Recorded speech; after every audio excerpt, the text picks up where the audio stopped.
I even took notes on what you said. This program is trying to be broadcast today on January 31, and welcome to Global TV Talk Show.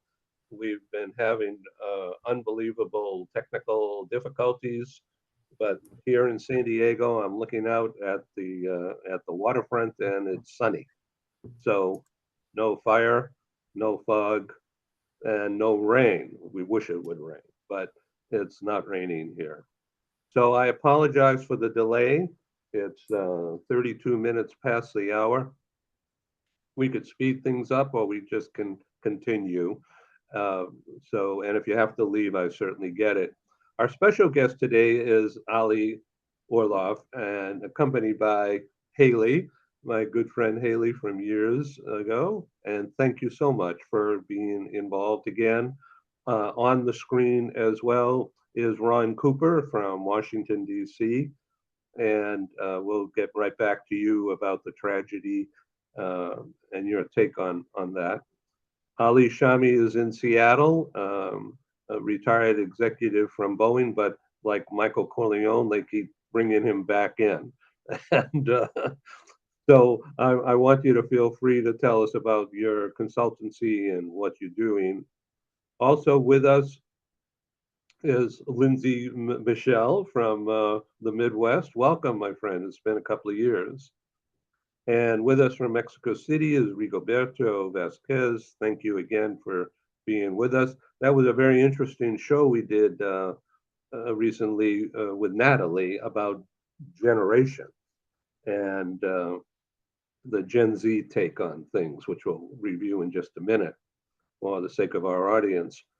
Having technical difficulties, as you could tell.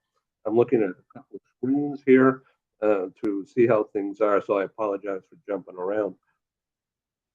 As you can see, I'm wearing a tie, and it doesn't happen too often, but I decided for the new year and my drive to build a business, I'd better shape up. So that's what, so I know some of you are saying, why is he wearing a tie in San Diego? So I said, well, they just hang in the closet. I don't know what to do with them. So I decided that I will show the world what I look like in a suit and tie. But my personality won't change, I promise. So I don't know why the screen is showing me from 10 years ago as well as today. On my screen anyway, I'm looking at my double from years ago, and it's really weird. I can't get rid of me in that corner down there. So we'll try to ignore, and we can go to a speaker camera. I've got multiple cameras, and so you don't have to see me. Just look at whoever is speaking. That might be better. In fact, let's try that and see what it's like. If I can do that. Speaker view. Uh-huh. Okay. And there's Haley. Can you see just Haley? Hello, Haley. You're looking great. So I can't hear you. You're on mute. Thank you. Okay, this is great. Okay, I'm going to go to full screen so I could see everybody good here. Okay. Okay, Haley, tell us about your MBA program. I'm really impressed by what you're doing. I am starting an MBA program at Penn State, Meal College of Business, in corporate innovation and entrepreneurship.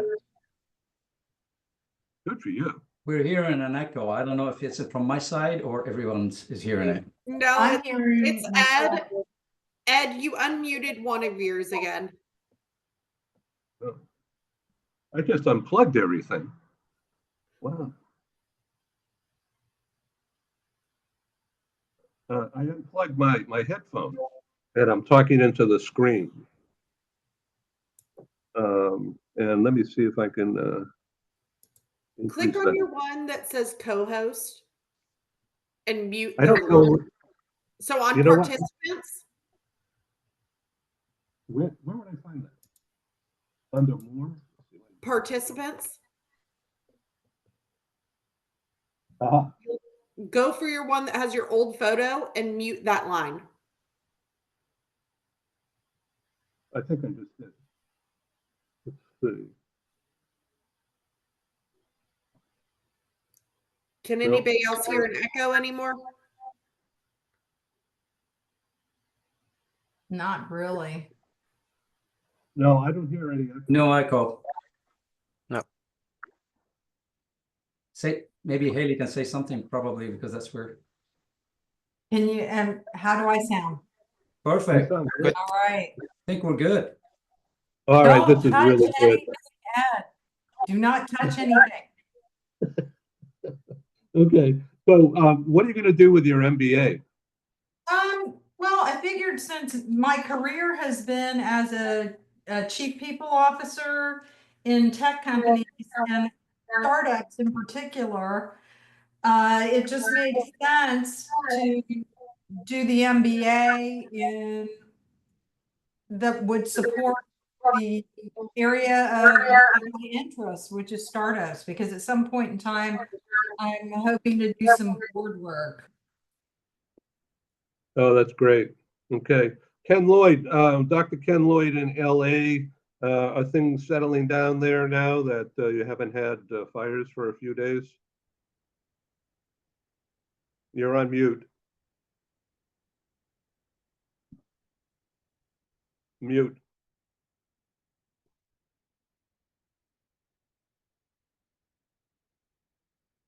Ken, you're on mute. Sorry, my screen went blank there for a minute. Yeah, fires are out at this point. We are back from having been evacuated for a week. And now post fires, it's so sad to see how many friends, how many people we know and friends of our children who lost their homes. And I feel doubly bad for the children in this period. Look what they've grown up with. First, they had all of this so-called online learning with COVID. And now these youngsters have lost their homes. Their friends are scattered all over. The schools are burned down. It's absolutely out of control. The area is not one you can just, oh, go back to and let's start building. It's filled with contaminants. There are particulates in the air throughout the city. Even when you read AQMD readings that might say the air is good, if you go to other sites that get a little more detail, you find that it's not that healthy. It's a major crisis up here. It's very sad to see it. We were fortunate, we were spared. The fire did not get to our area. We came back after a week and found that there had been no fire in the neighborhood, and the police were nice enough to cordon off the area and prevent all the looting. But what people have gone through here is tragic, and many, relatively speaking, are leaving. Not only just moving to other places in the area, they're now seriously looking at making major life changes. So it's still quite an enduring and tragic situation up here. So I'd like to address the issue. I am just a TV talk show host, but psych safety, the concept of psychological safety. Haley, would you like to comment on that? Just your insight, just as a mom, as a leader of people in a corporate structure. Carbon Free is the company you're still with, right?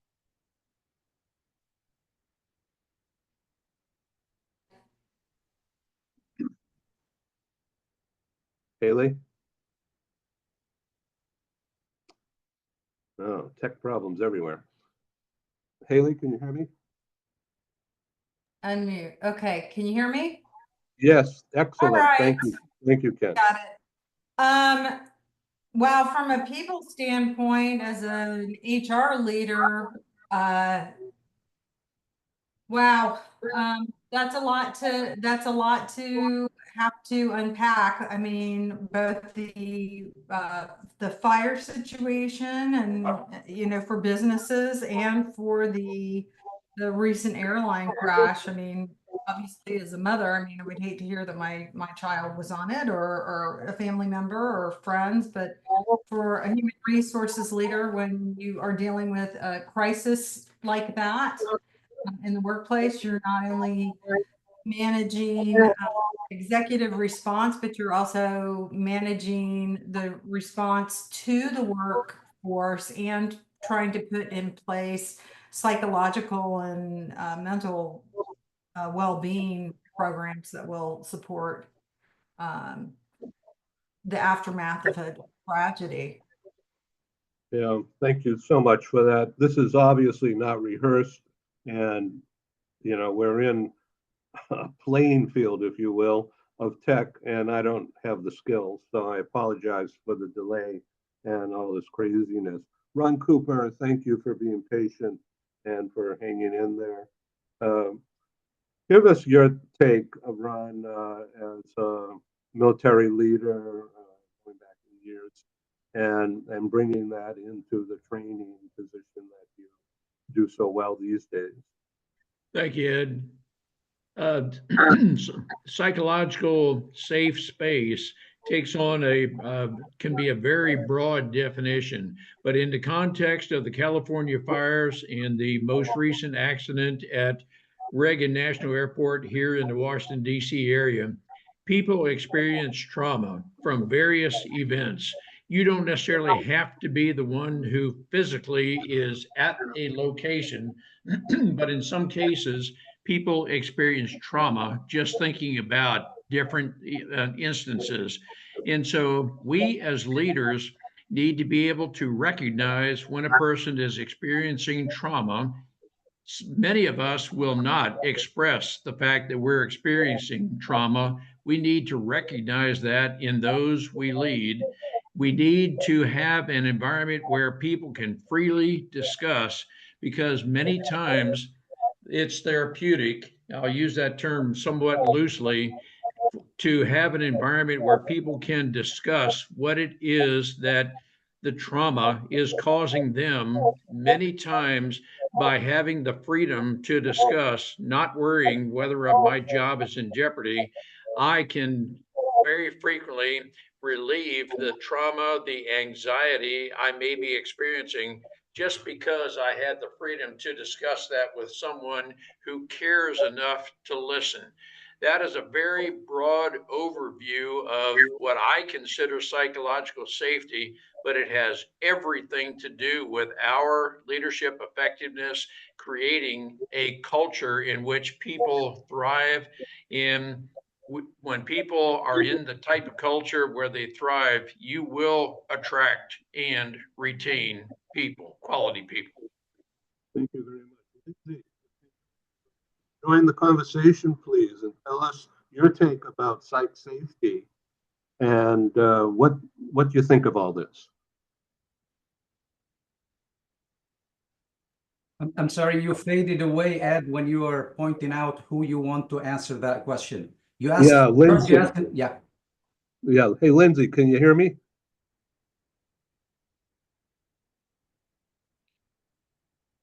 Well, I guess we're going to have a problem. Ali, why don't you take it? Oh, of course, yeah. I keep on talking, Ron. I love what you were talking about, psychological safety, and of course, I mean, if you look at what we're going through right now, I wish I had an article. I read an article in the paper saying that the whole world is going to an end. It's going to be horrible. There's going to be no more. There's going to be so many problems. And then I looked at the bottom of it, and the date was like 1837. So sometimes, a lot of times, I mean, as far as flight, safety, this is not something that it just happened. Yeah, it may have happened more frequently. Now we're carrying more passengers, more, sudden effect. Maybe the temperature of what we're going through is the nation is at its peak of going through so much emotion. Maybe the impact is really heavy, but if you look at the history, there's been a lot of issues, a lot of problems that we went through, not only in the United States, but in the world, and we emerged as survivors. But I underscore what Ron talked about, psychological safety, for people to have those dangerous discussions and still feel safe. It can prevent a lot of issues, a lot of problems, a lot of dangerous things that happen because people are afraid to speak up and say, I can't tell my boss is wrong in doing this. But when you have that psychological safety, I think a lot of stuff could be prevented. I really appreciate this. Ali Orlov, I welcome you. Please join us and give us your immediacy your immediate take on the psychological safety and how that fits into agility. Oh, absolutely. I mean, when it comes to psychological safety, that's something that we all have to be concerned about. There's a lot of things that have happened. I mean, obviously, you saw the crash that happened in DC. I'm not sure who said that they were out there, but that's a big one that happened. You could see we had a large loss of life, and that is always concerning, especially when it's something that wasn't really predicted. When it comes to agility, that's one of those things that we do try to focus in on. And the reason why is we try to focus in on collaboration. Collaboration is really key for how you can develop quicker, right? You need to have a relationship with those that you're working with. So, from an agility standpoint, we thrive off creating a culture where people can work together productively, which ends up speeding up the process overall.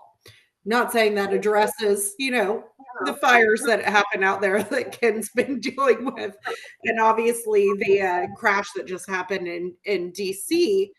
But it is one of those things that we do try to bring in a culture that promotes safety, promotes the relationships that will adapt if somebody like Ken is out and has to be out because he has something going on.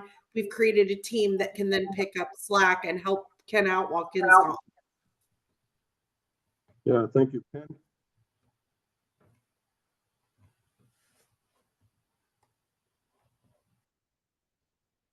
Ken Lloyd? Okay, I wasn't sure. Sorry, got a little echo there. Yeah, excellent point, Ali, and certainly by Ali. So Ali squared, excellent points.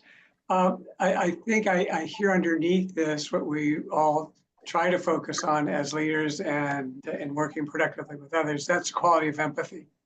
To truly, more than, gee, I see what you're going through, but truly understand, sense, and even try to experience what others are going through, the trauma of this plane crash, the trauma of these fires out here. And again, not just one, there's a whole area of Altadena is just devastated as well. To say, oh, isn't that too bad? Well, they'll rebuild, as opposed to really understanding and sensing and literally feeling what these people are going through. And if we can do that as leaders and as associates, we're in a much better position to collaborate, to build, to communicate, to actively listen and understand what's really going on there. And then what can we do to help our associates get through all of this? They will feel better if they're able to sense some of the satisfactions that they experienced prior to these dreadful events. But part of it is going to be adjusting over time. And we can't just impose healing on others or forcing them to come to some state of understanding. But with time and with communication and with support from us as their associates and in leadership positions, we can help them.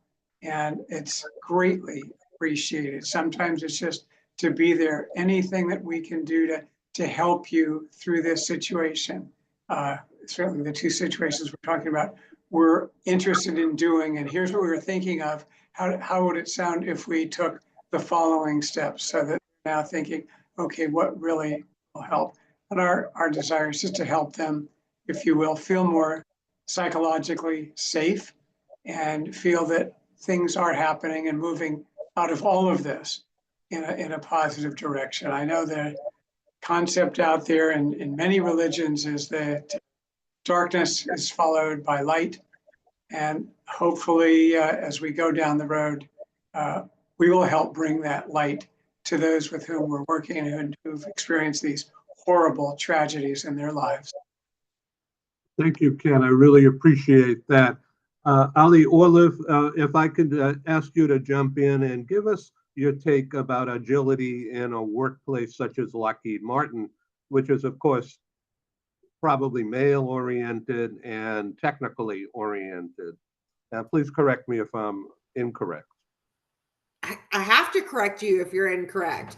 So, I mean, from the male oriented, we have a ton of up and coming women in tech. Women are thriving inside of technology. So, obviously, got to correct you on that one.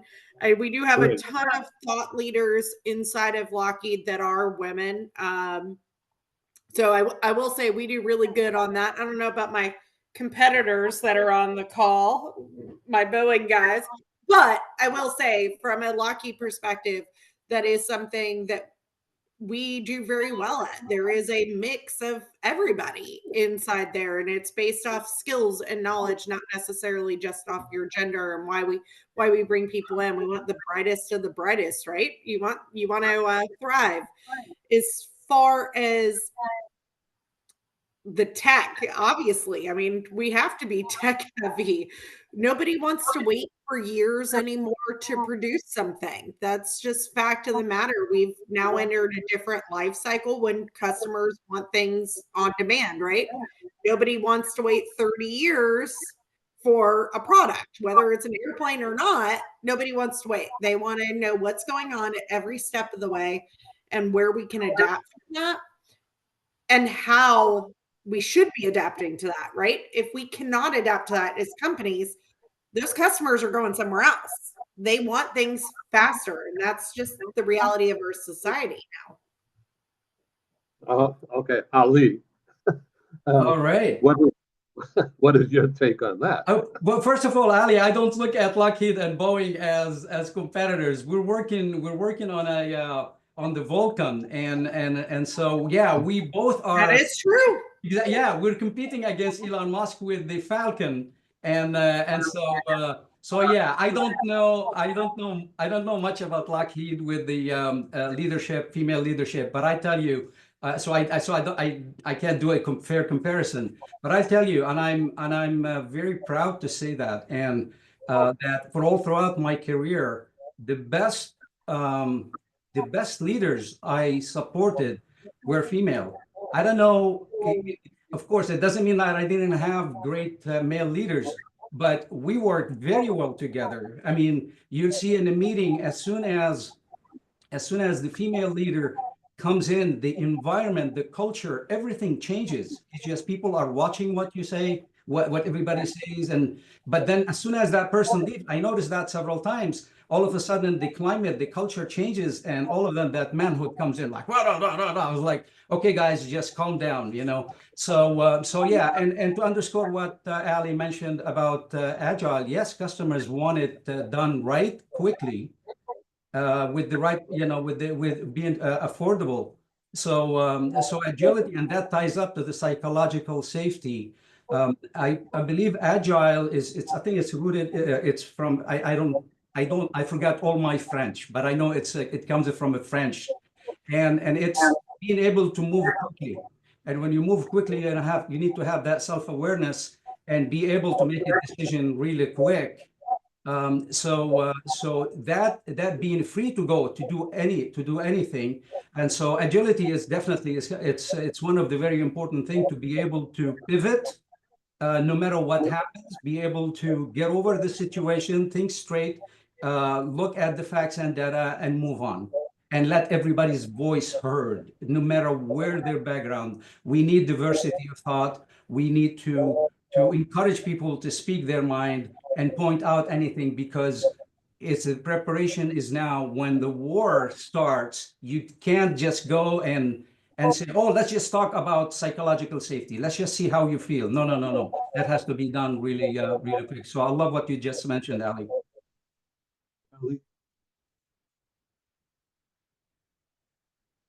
Ali.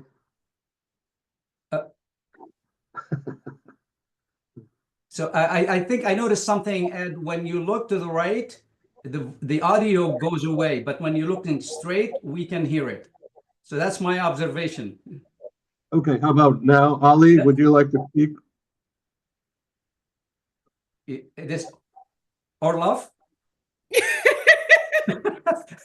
Let's go with Orlov. Yeah, I was thinking the same thing. I'm like, which one of us? Let's go with Orlov and Shami. How about that? Although yours is Ollie and mine's Allie. Yeah. Okay. So So is it Ali or Ali, Ed? Allie. Okay. No, Yeah. Ollie's completely right. The fact of the matter is, no matter what industry you're in, we have to change. And that's just inevitable. The introduction of AI and blockchain is coming for all of us. It doesn't matter what industry you're in, whether you're in healthcare, whether you're in tech, whether you're at the supermarket, guess what? Those things are coming for us. Agility supports our change. It gives us the opportunity to make rapid change and receive rapid feedback, which is why it's really important. If you look at society right now, so I don't know how many of you guys monitor the Fortune 500, and I don't mean just looking at stocks, right? That's great. I'm talking about the Fortune 500 and where it's come from. If you start looking, more than 80% of the Fortune 500 have adopted some version of agility into their corporations. Only 12% of the Fortune 500 have been on the Fortune 500 since 1955, which is when it was created. That's 12%. So the other percentage is gone. They're either no longer exist, they were bought out, or they've fallen off the Fortune 500. Times have changed. Only 20% of the Fortune 500 is older than 5 years of age as an organization. So, I mean, it shows you we have to change as rapidly as society is changing to be able to keep up. And if we don't do that, guess what? Those monoliths, they're already dropping like flies. We have to change as rapidly as society is, regardless of what organization we're in. Somebody say something. Ron Cooper. Hey, Ed, I resonate with everything we're saying here. And I think of agile as being adaptive.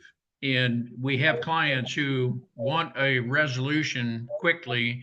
But if I have a culture of agility, my thought of that is I know exactly what Rigoberto's talents are.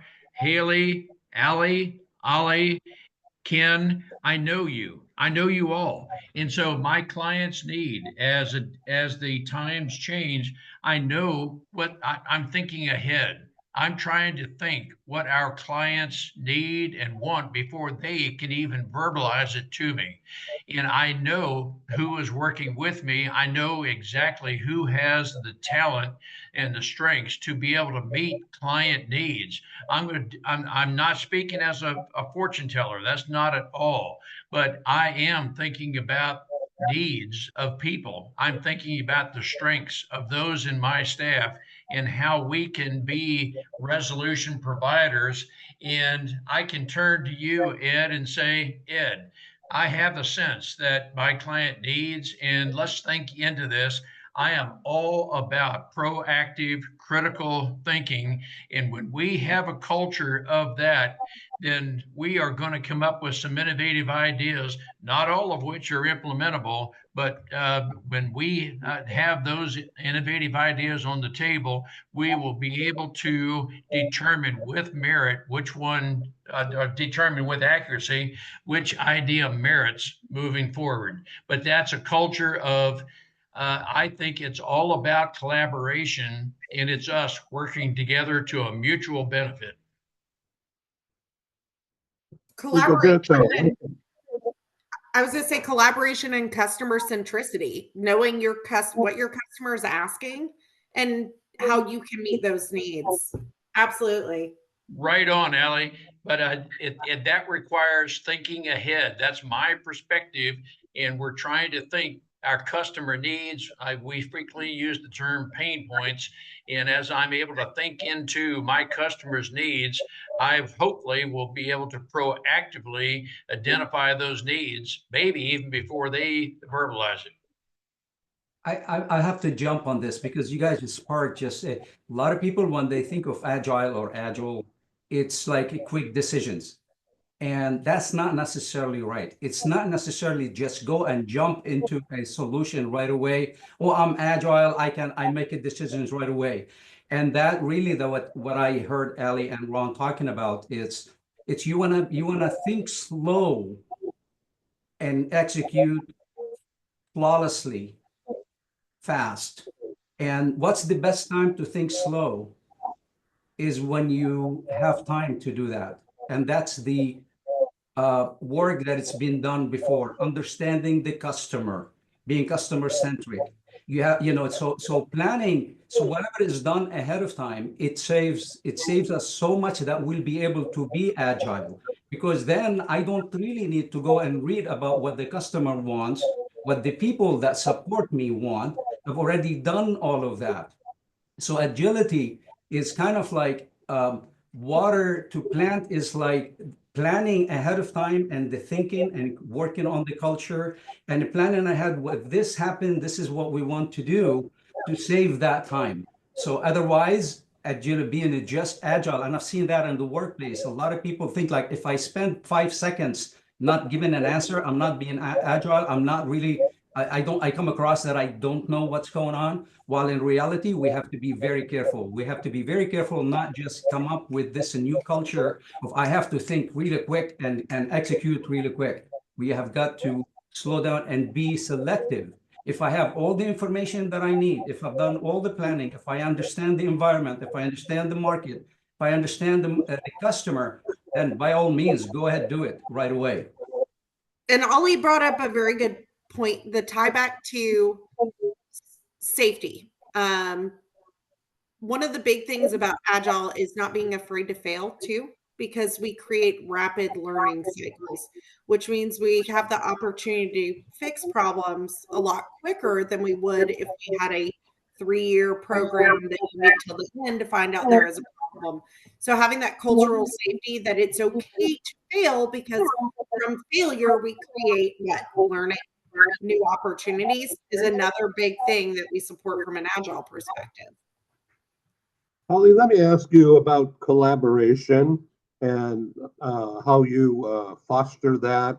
I'm sure it's proactive, but if you can get into the elements of being agile within a corporate structure, I was reading some of your bio things here about you're skilled in implementing various agile methodologies, including Scrum and Kanban. Would you please explain what those things are?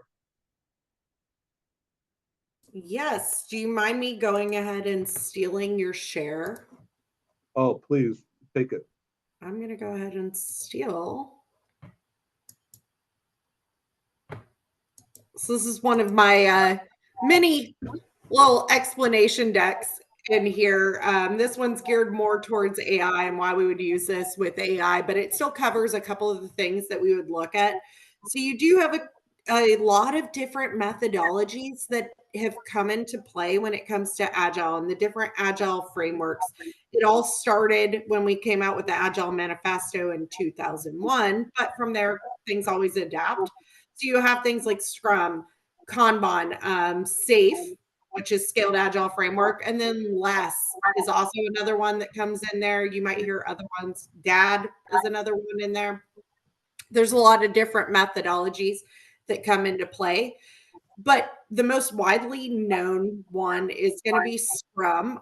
Scrum is a framework that involves breaking down work into smaller, manageable chunks and then iterating on each of those chunks to refine and improve it. Kanban actually has a very long life cycle. So if you trace back where Scrum came from, that adapted from 2001 Agile Manifesto.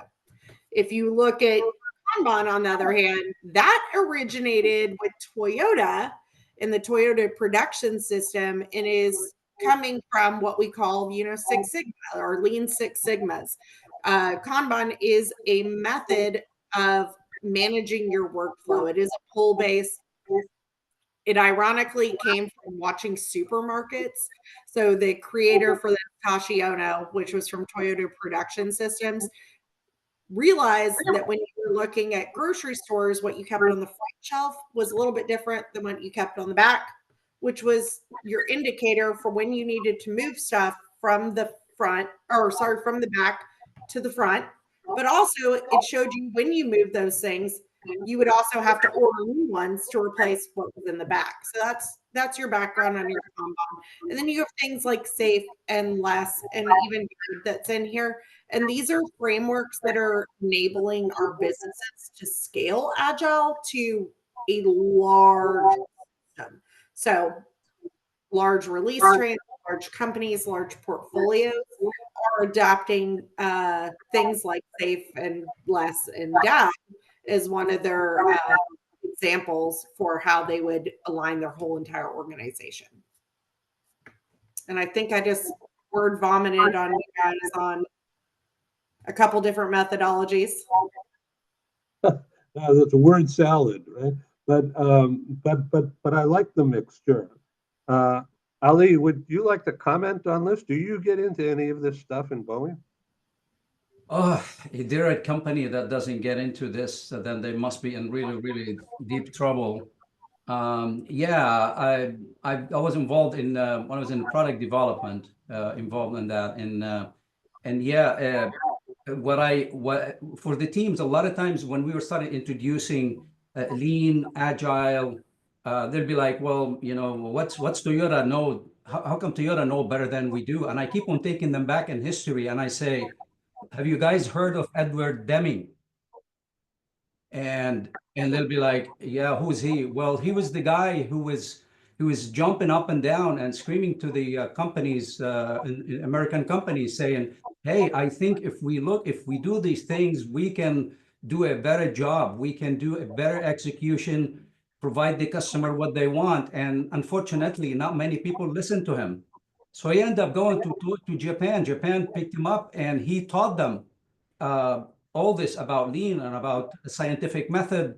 And then they went and developed it. And now we're going back and saying, hey, could you come, guys, and come and tell us? So definitely right now, this is it. This is the best way to, as Ali mentioned, to fail fast. Now, the earlier you fail, the better. And if you look at a project management in general, and agile is like in every step of that. If you look at definition of project management, they always call you have to always provide the product on time, with on time, right quality, and within budget, right? While in reality, project management is much, much more than that. An ideal project manager or a project leader is not just be able to meet those three things, but be able, when the project is done. So when I'm done with going through Scrum and Kanban and doing all of that, and as a project leader, I say, I want to work on another project. How many of you want to work with me? That is the litmus test of how well I did the job. It's not just getting the work done on time, within budget, and with the right quality, but be able to create that culture of saying, you know what, I want to work with you. Yeah, let's work together. So that is really, really important. So absolutely, I believe what Ali in her description with these are, and right now these are it. I don't know. In a year, 2 years from now, I'm sure with AI and we're going to be coming up with a new terminology, the new way of doing things. We'd better, because things are going so fast that we can't stop. We need to keep up with it, and especially AI with the human aspect of things, going back to the psychological safety, because no matter what, I mean, AI is as smart as the questions that you asked. Right? It doesn't give you the smart answers if you don't ask the smart questions. So. Yeah, that's brilliant right there. Ron Cooper, it makes total sense, especially, I would guess. So I'm going to throw this to you, Ron. With your background in military, I'm just enthralled by how you how you executed back then, not the people, but the ideas, but and how you are doing that in your professional training ensemble that you use now in business. Yeah, Ed, I will address Ali in one aspect. When I frequently think of forward-thinking people, and a term that I use that word, I call it innovative thinking. It's not necessarily a fast solution, but I am trying to think ahead. And so by thinking ahead, I am considering external factors and those things over which I have control, the things over which I do not have control. But it is a matter of helping people. I use the term forward leaning, forward thinking. If we are forward thinking, then we are adaptive to the environment. We're not a victim of, but we're adaptive to the environment. And I want to, there's a part of my attitude of I want to be in control. I do know there's some things I cannot control, but I'm able to differentiate those things in my thinking, those things over which I do have control and those things I do not.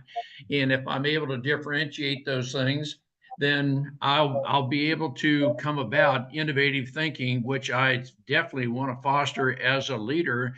And as Ali was saying, yes, let's create an environment where failure is quite honestly expected, because every innovative idea, or let's say no innovative idea, is going to be expected to go through every time.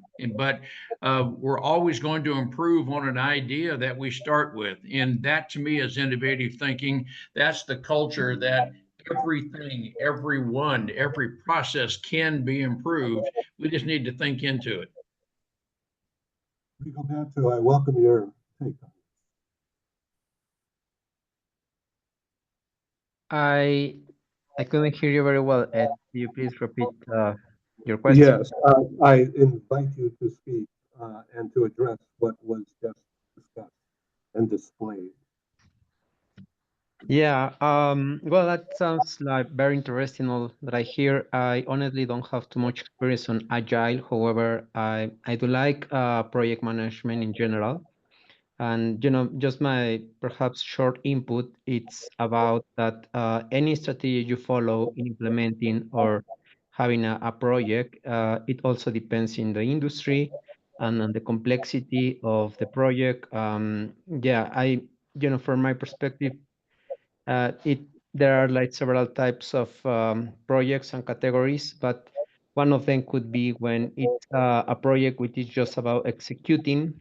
So you just need a methodology that just go by the book and then follow a process. But when I see where it's more adequate to use agile, when we are talking about projects that involves change or involves new products that bring into the market or nobody knows. So that's when agile it's definitely required. Yeah, so from my view, I think one of the contributions that I am aware about using different types of methodologies is that when one system is not working, we also need to be aware that we can change. So it doesn't mean that if we start with Agile, we need to finish with Agile. It's perhaps realizing that at some point we need to be open to change and implement something else. But yeah, in general, that's from a general perspective, project management. That's what I thought. Thank you very much, Rigoberto. I really appreciate your perspective and your continuing involvement in these programs. Ed, I want to go back. I've got a Yes, question for these agile folks. I want to throw please. something out there for these agile folks, because you're talking about, having the time to work through these processes and to make decisions. But how does agile support something as recent as the executive orders that were rescinded on DEI? Because that came up overnight. I just attended the SHRM DEI executive orders webinar this week. There were over 35,000 attendees on that webinar to try to get some kind of understanding how HR is going to pivot very, very quickly. So my question to those of you with agile backgrounds and experience, how does agile support something like that? Can I ask a follow-up? Yeah. From Yeah. a people perspective or from a corporate perspective? So are you asking more how do we get the people to adapt or more how the corporation adapts due to the changes? I would say right now, I think my question is probably about more about how the corporation adapts, because it really affects those businesses like Boeing and Lockheed that have government contracts. It affects them immediately, more so than the rest of us that do have to adapt and change things, but it's more of an immediate for the corporations that have government contracts. So maybe I can Well, take, unless somebody, I don't want to take folks' time, Ken, or, but that's a great question. And I don't know why. So I've been involved in diversity and working together, making a psychological safety for years.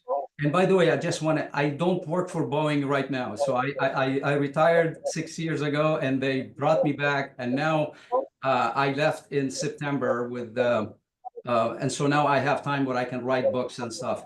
So I don't speak on behalf of the Boeing company, but I can say to answer your question, Haley, what what what would leaders do before executive decision took place? Some might think like we're being asked to go back like we were before. And to a lot of people, they look at that, oh, that's an opportunity because I'm familiar with that planet. I know what is the right thing to do.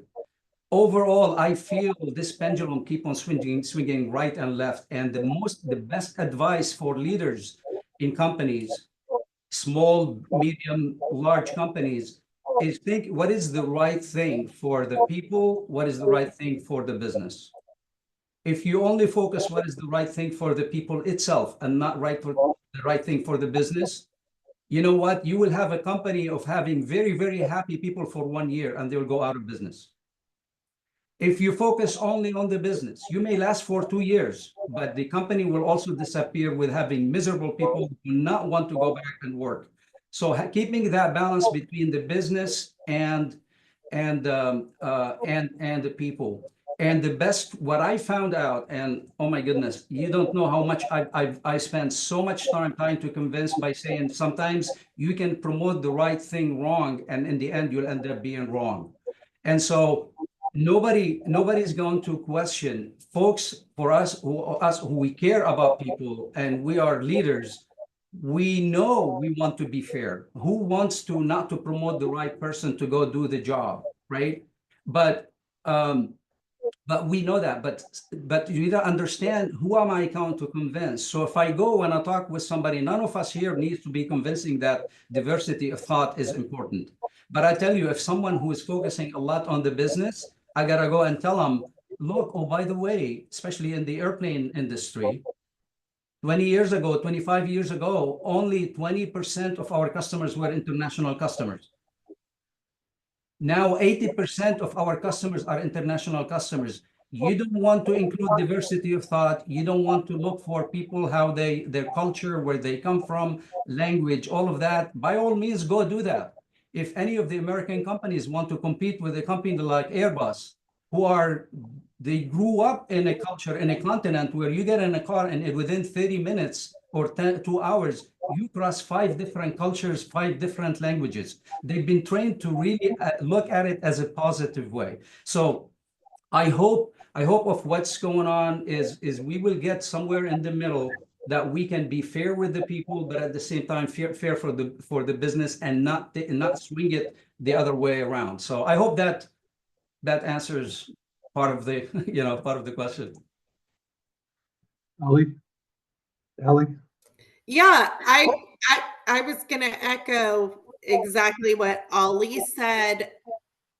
Same comment though. I actively work for Lockheed, so I can't speak for Lockheed itself on this, but what I can speak on is from an agility standpoint, one of the things we focus in on is human-centered leadership, right? Promoting those that are the best for the job, regardless of whatever situation they're in, culturally, it doesn't matter. It's who's best for the job, who's the best fit for the team.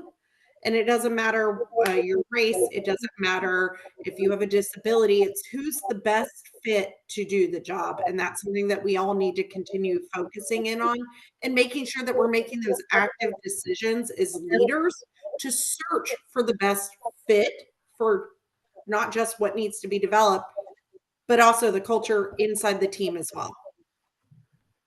Ron, I want to invite Marty to join us. After all, this is a family show, and we can get into that in just a moment. I don't mean to embarrass anybody here, but we welcome spouses and mother-daughters such as Ali and Haley. And it's just wonderful to have you guys. So Ron, if you want to get Marty involved, it'll be terrific. Edgy is coming on board. She, as many of our ladies right now would say, oh, I don't have the makeup on. I'm not stage ready, and so forth and so on. And then there's the rest of us who say, well, I am who I am. And hopefully we just accept the way we are. While Marty is coming on stage, and thank you, Ed. I will say in the context of DEI, that I think that I like the term meritocracy, and I think we're addressing that. Yeah, merit. Everything is based on your merit, whether you can qualify to do the job or not. And then, if I would happen to have 2 or 3 people who are equally qualified, I might choose from a diverse perspective someone with whose functions outside the company has origins in a different country, but it's all based on merit. That's the primary criteria. But I certainly welcome diversity of thought. Yes. Hello, Marty. Welcome. Thank you. I didn't dress up for this. Yeah. Well, I made up for this by wearing a tie. Ed made us all feel uncomfortable when we saw him wearing a tie. Don't worry, Marty. I'm wearing a sweat. Oh, well, we practice diversity. That's it. Okay. So Ken Lloyd, unmute and say something intelligent, please. Is that what you would do at a meeting? Okay, go on mute. Let me see if there's something bright from you. Great question. I think we've alluded to and really gotten to the point of understanding that agility is not impulsivity. Okay, there's a real difference there. And some people think, oh, I'm agile. They're just jumping from one point to the next. It's rather, certainly as Ron is expressing, being open and receptive and responsive to new ideas, being forward focused, not being overly wedded to the past or to ridiculous tracks that we've gotten ourselves on that we're reluctant to get off of. And as you look at change, there are changes now. 15 years ago, thoughts about collaboration, customer centricity, agility weren't really in the vocabulary at workplace. I remember a zillion years ago, a management class where one of the required books to read was Men Who Manage. That was the title of the book. Can you imagine? But that's what it was. Things are changing, but as leaders and as responsible employees in the workplace, we want that openness and forward focus in approaching the jobs in terms of what do we do about these executive orders, specifically is focused on DEI. There's no impulsive answer. Here's what we're going to do. We're going to do. I think we take this as an opportunity to collaborate with our fellow leaders, with teams, with associations in which we belong, And let's really talk about strategies. Now, we're not going to give up our beliefs in being fair, equitable, just, balanced, inclusive. All that is part of what and who we are and part of the organizations in which we've worked and helped to lead and manage. Let's talk about new ideas to keep that ethic alive and do it within the context of, okay, not using the term DEI, but we're still focused on being fair and equitable and inclusive. And as Ron said, keeping merit in mind as well, just in the way that Ron spoke of including it going forward.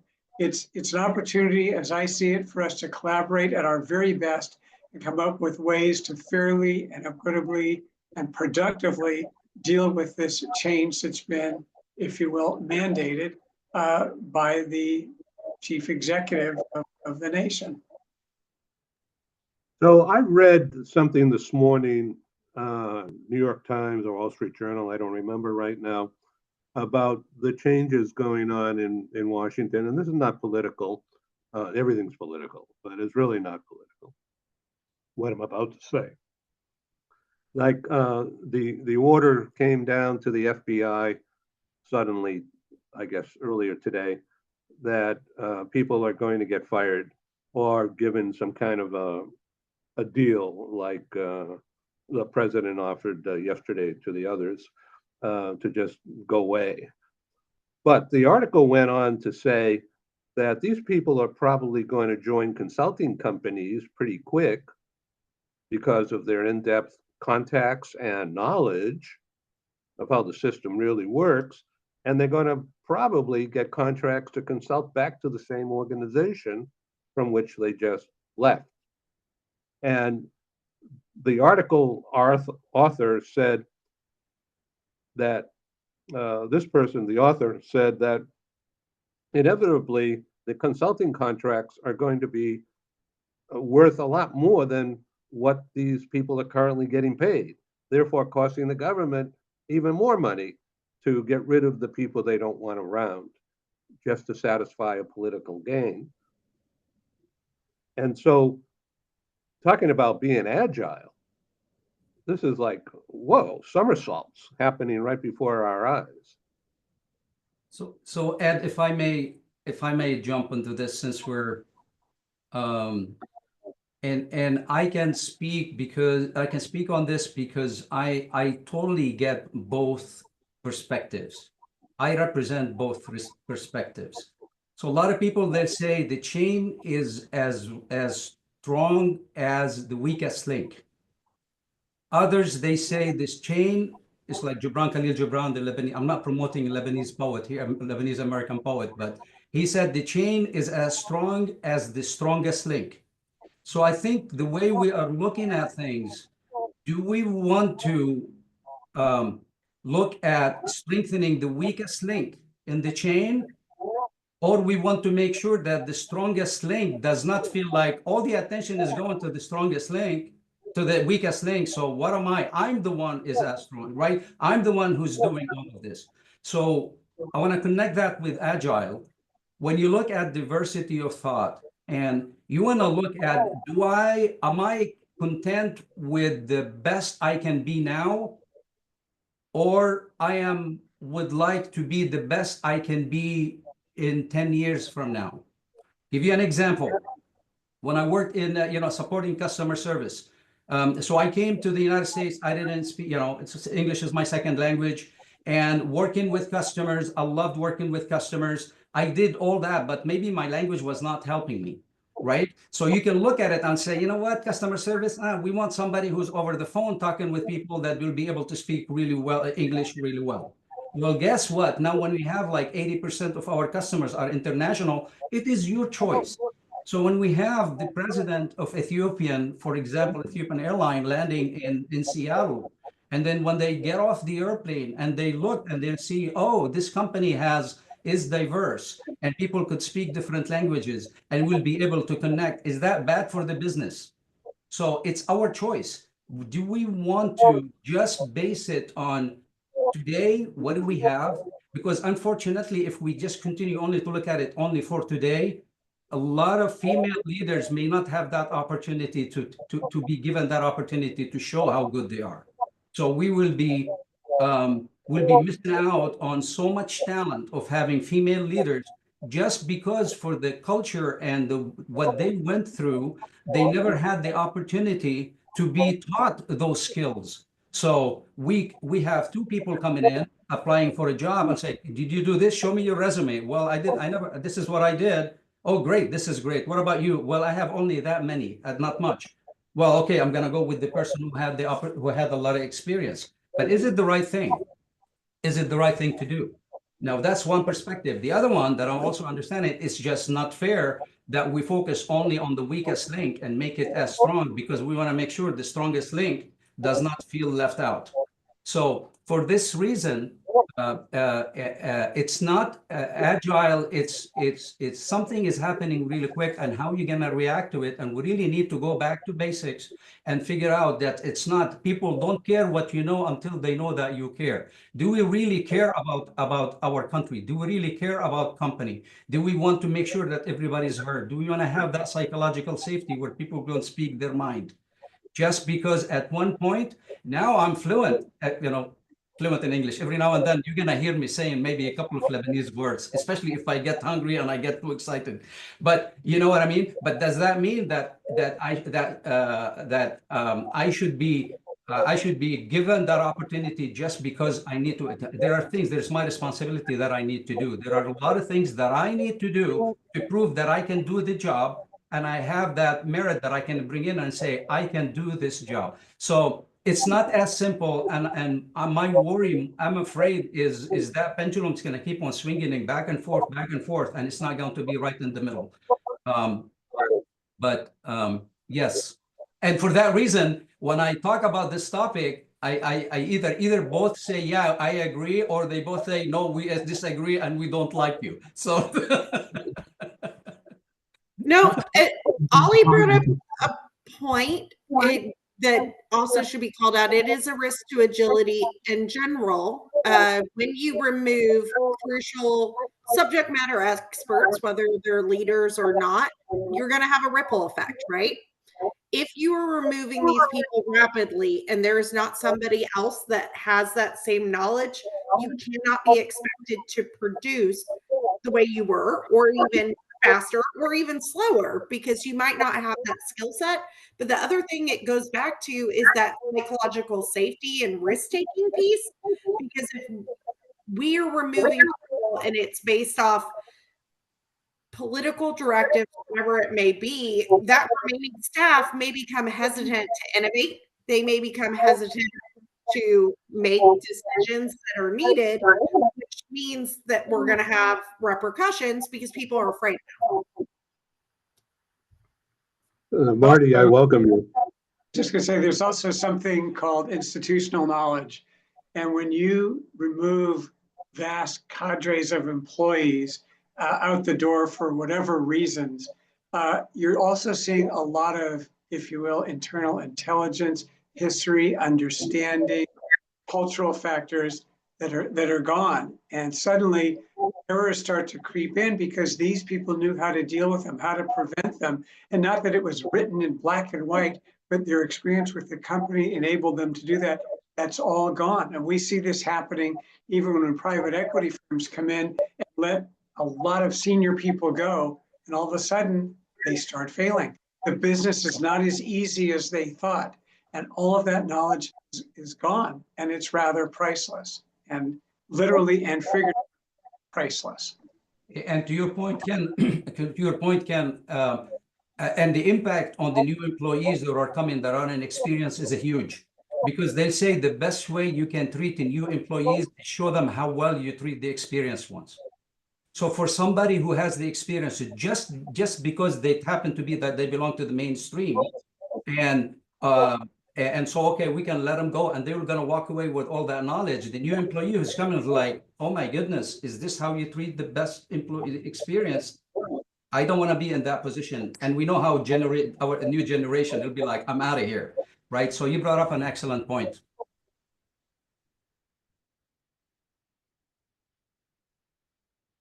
Marty? What do you think, Marty? I agree. I agree with Ali. Ali, yeah. You have to treat everybody equal, and you have to show your gratitude for the older person, because that person is teaching the younger person. Thank you. That's great. Haley? I feel like I kind of threw a grenade in the room. But this is a good, I mean, it's a good discussion, and the people lead. It's interesting to hear everyone's individual take on this. It was a little discouraging on the short webinar that there's so much panic. And what we need to do is to slow down our thinking, slow down that knee-jerk reaction, and think logically. We know how to do the right things.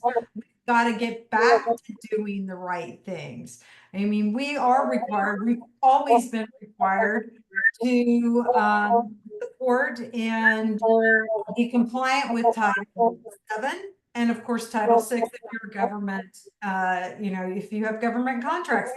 You go back to that. Keep the framework of equity, merit, right? And you must continue to still look at inequity. I mean, for example, one of the areas that you would be focused on looking at inequity is still pay. You're still going to look at inequity in pay by gender, by race, and if there is something wrong, the right thing to do is to fix it. I mean, those are the right things to do all along. So for me, I don't see it as, for me, it's not as much a panic as it is framing the dialogue and then explaining that to the employees. And we do have an issue with all of the various generations understand this differently. So it's trying to come up with a common nomenclature to talk about this across multi-generation, right? Not everyone's going to be happy. They never are.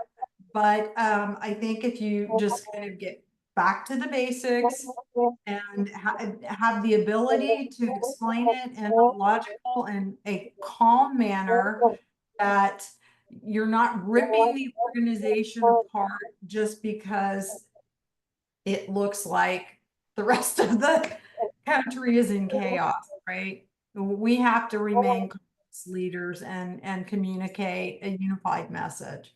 Haley, I want to interject here in the terms equity and equality are mentioned frequently.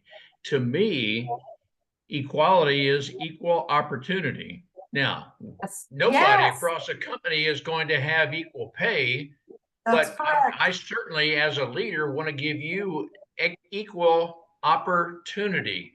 And so I feel like some people equate equity in much different ways, that we all have to be the same, look the same, we have the same salary and so forth. No, for me it's based on merit.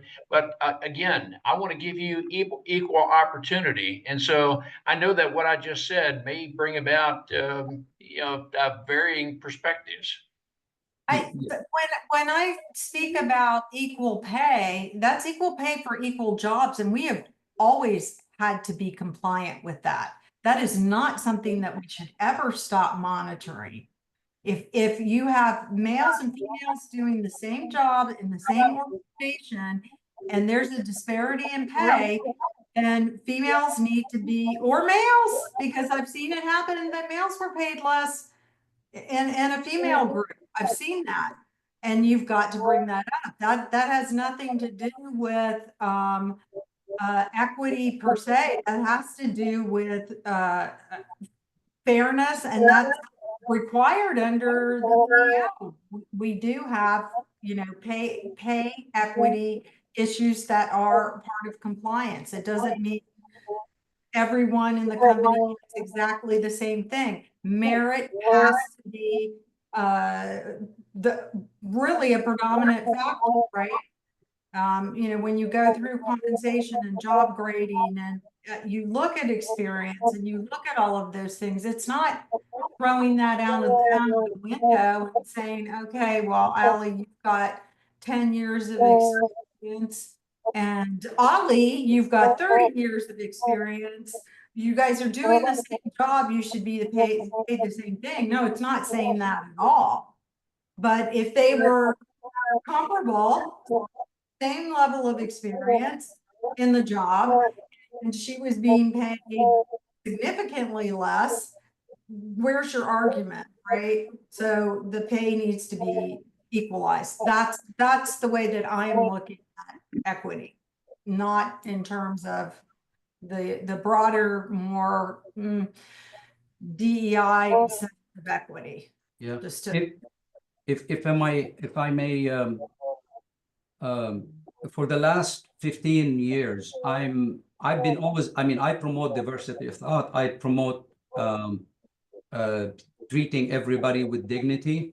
But I want to be honest that unfortunately, doing the right thing wrong does not make it right. So I felt that, you know, I've always say leaders identify and do the right thing right. So sometimes you have leaders, they go pick the right thing and they don't execute it the right way. The result will be 60% of the success. Or it could somebody pick the wrong thing, but just happened because the majority of the people like that process, they're gonna make it work, right? So I hope the moving forward is looking at the team, regardless how tall they are. The tallest person is going to look over a fence and they're going to see better view. Why? Because their parents were also tall, and this guy's dad had him on his shoulder the whole time over the fence, so he had a better view. For someone who's shorter, never had an opportunity to be given that opportunity to see what's behind the fence. So to be fair is like, how can I make sure that example, like you have two soldiers against the enemy, right? And so you have the tall person could see the enemy coming. Just because of that, it's not fair that you will be ignoring the short soldier. It's like, what are the things that I can do to make the short soldier also will be able to look? And now I have two soldiers against the enemy and not just one. So I hope, originally I felt that it wasn't introduced the right way. And you know what? It put so much pressure on female leaders, minority leaders, because those folks, they have to work twice as hard to be considered as equal. So when you have a female leader gets promoted, now she's under pressure to say that, hey, I got promoted not because I'm a female, it's because I can not just do the job. So they are forced into working twice as hard. Is that fair? That's not fair. Is it fair that people who can do the good job and say, oh, just because we want to promote other, sorry, you're not going to get as much money and you're not going to, that's also not fair. So for this reason, I say, a lot of people, they say the metric to find out how diversity is being introduced is how the minority feels about being in that team. I'll say that's one metric. You want to hear about a better metric? A better metric is, how does the majority feel about introducing diversity? So if we're working at work and we get these emails and you get this email coming with diversity, and you will hear that some person from the mainstream right next to you going like, I've had enough of diversity. Why is this? Why is this? Blah, blah, blah. That's the metric that need to be looked at. So you want everybody in that chain, every link, to say, I am the strongest link, but I'm going to continue to keep that link strong. But in the meantime, why don't you take some of my material that I have and put it on the smaller link, because now we're all strong. So it's just a matter of mindset. Do we really want to be happy with how things as is, or we want to be the best we can be by tapping into the resources for example, I'll leave this with the last example.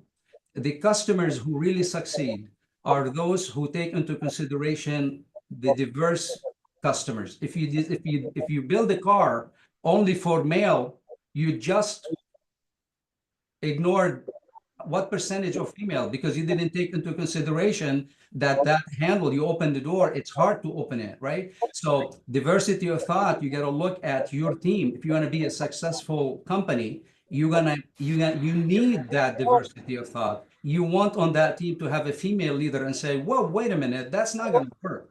And it's better to have that than produce a car and not sell it, and now the whole company is gone.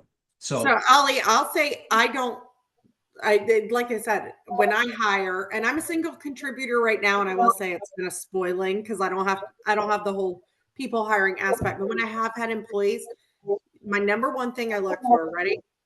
Shocker right out the gate. It's not what's on your resume. I want you to be smarter than me. You come in and be smarter than me. Your job should be trying to replace me. That's what I hire for. I hire for ambition. And I hire for somebody that's smart, because in the end of the day, I learn from people that are smart, right?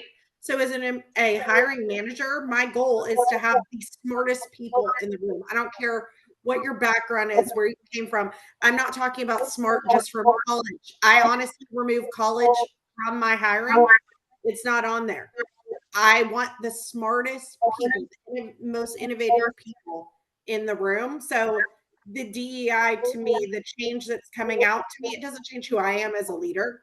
It will change some, right? It is going to change some. Some do hire based off DEI versus experience. But when it comes to me personally, I look for exactly what Ali said. I'm looking for you to be brilliant, be the most brilliant person in the room. That's the person I want to work for me, because I know they're going to try to take my job, and that's good.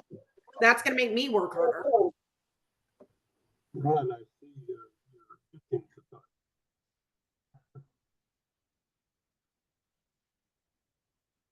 Ed, you must have said something very funny, but we didn't hear it. We missed it. This is really frustrating for me. I mean, I love being here, of course, but frustrating technologically, because I'm sorry I'm screwing up here. Ron, I welcome you to speak on that topic. Oh, I tell you what, Ali, I firmly agree with you that yeah, I'm looking for brain power. I'm looking for people who think well, and quite honestly, same thing. I'm not looking for necessarily 25 years experience within whatever, but if you are adaptable, and that means you're thinking, if you think well, and you are a fast, aggressive man. You're hungry to learn. I know you will, and I know you're going to be very adaptable. I will tell you, Ed, very briefly, that I want to make certain everyone on my staff knows the company objectives, what we're about. And I want for everyone to know my strategy to achieve whatever our mission is. And I want for everyone in the company to know exactly their contribution to the strategy and what our company is about. And when all of that is known, we're going to work very well together in people and processes. When we have that in place, the profits are naturally going to follow. But I want to do everything I can to inspire people to be thinking ahead, thinking innovative solutions. And when we, again, to repeat, the innovative solutions will necessarily bring about failings, because not every innovative solution is going to work. But if I have the culture where we would definitely are working together, we're always going to improve together. And so together is such an operative term. And yeah, that's what I'm about. I want to take this opportunity. It's different. Sorry, Ali. I was going to say, Marty, it's different, because I will tell you that's the one thing I threw away from the military when I got out. I'm Army vet. Time and grade versus time and service. Nope, didn't go that route. Boy, Ali, military discipline, and we're I'll use my own term. We are dog nasty persistent in what we're pursuing. I just wanted to say, I want to take that opportunity to say I'm going to have to drop off. It was great seeing Ali. It was a pleasure meeting you. Haley, Ron, and Ken, we've been in discussions in the past. It's great to see you again. And Ed, it's better to have a discussion with the technology is a problem than have a meeting that is perfect technology and you walk away, you say, I just wasted so much time. I want to guarantee that this was not time wasted. This was definitely time invested, and that is to me the success. It's not technology; everything can go wrong, and that shows how much we are willing to stick around. How many people left? No one. So that tells you for the quality of the discussions and the events that you produce. Thank you so much. It was a pleasure meeting you, Ali. It's good to see you, everybody. Unfortunately, I'm going to have to jump into another meeting. So you take care, okay? Thank Right you. on. Thank you all. Thank you, Ken Lloyd. Would you like to sum up? Sum up all of this in overall from 30,000 feet, which Ron will relate to specifically. My overview of this discussion is that it truly was a two-way conversation. A lot of new ideas were shared. Everyone seemed to be quite receptive to thinking a little differently on various topics prior to the way they might have thought about them coming in. And we all appreciate the opportunity to have this dialogue specifically with such interesting people. And Haley and Ali, and no, I said it wrong, Haley and Ali, as well as with Ron. And this meeting just got larger because Marty joined, and it's great to see and have the opportunity to listen to all of you. And as we look forward, there are going to be major changes. We're going to have a real test of our agility. It's here. And just from listening to the group today, I feel even more confident about all of our abilities to handle this productively and successfully and fairly for all of the players. So I thank all of you, and thanks for putting this fantastic group together. I'm blessed to have you guys involved. And I need to say that when Haley was working in San Francisco for several years in cutting edge tech companies and situations, she spoke at several of my live events that was graciously hosted by my client, Wells Fargo Bank, in their boardroom. And then she introduced me to Ali. And then I found out, I didn't even imagine it, that you were mother-daughter. And but now I see. We try not to announce it. I mean, you'll see if we're the world is, I'm obviously sorry, next to each other, but we both are in tech, but very different. She went the people, I went the tech route. Who was You're the on mute. smart one? Ron, you're on mute. Well, I did. I was just telling Marty that, okay, I just now learned something new. Well, we kind of pulled that on Ed probably about a year ago. We did about a year ago. Wow, I had no idea. We did a session with him on agility in HR, and Ali happened to be visiting me because she was certifying my HR team in Agile, and so we had a meeting about that with Ed, and I'm speaking my part as the chief people officer, or Elise is speaking to, or Ali. She's Elise to me, but Ali was talking about agile as a process, and then towards the end, we kind of dumped it on Ed. Oh yeah, by the way, we belong to each other. I know this. I'm so this is the first show since then, and I have to tell you that I'm really honored, and I'm blessed to have your support and stick-to-itiveness as I've stumbled around trying to get my darn computer to work, and me to adapt to that challenge. And I have to tell you that I have learned from this experience, and I'm grateful to you people for staying. Thank you for making a great show. We had a blast. It was great to be a part of your session today. Thank you. Well, Haley and I Allie, need to I'm going to come to you and just see how we can collaborate. We're going to put some feet to this. I already followed you on LinkedIn. Oh my gosh. Okay. Well, let's carry this to the next level. That's great. Absolutely. Oh, wow, this is a terrific way to end the show. Thank you. Please come back. I promise I'll get my computer working better. I don't know. But Thanks one and Thanks all. for Be having us, well. Ed. Thank you. Thanks. Have a great everyone. day. Take care, everybody.